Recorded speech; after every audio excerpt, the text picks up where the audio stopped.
So mga bro, welcome back again ito sa ating channel. Ngayong araw na to mag-i-install tayo ng bolts para dito sa ating Street King. Yan, papalitan ko na yung bolt na to. Ayan, yung bolt na yan, pati yung nandito sa loob. Ito.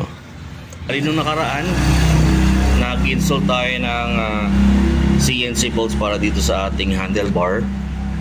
Ngayon naman naisipan kong palitan itong mga bolts na to. Ayan o. Para medyo gumanda yung ating Street King.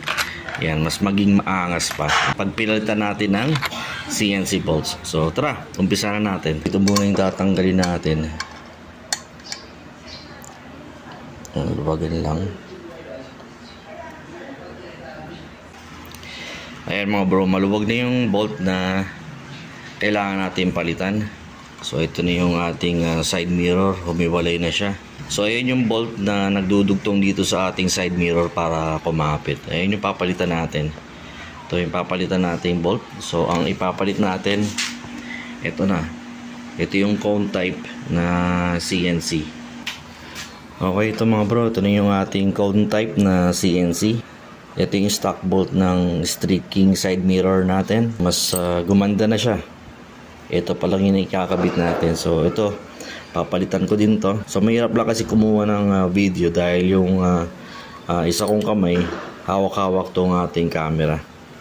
Okay. Pero ipapakita ko na lang sa inyo mamaya. Bali, ito lang naman yung papalitan natin. Ayan.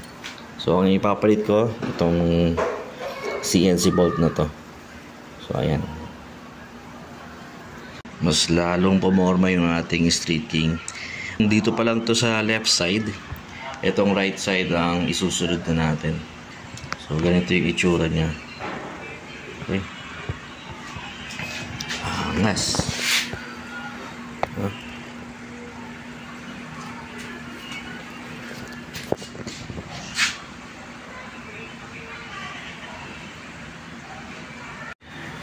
Okay, na-install na rin natin tong sa right side ng ating Street King side mirror.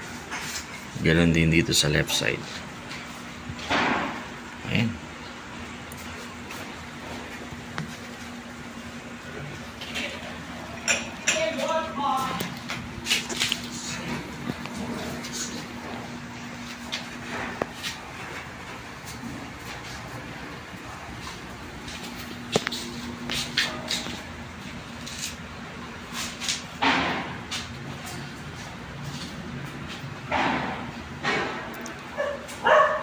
Ayos.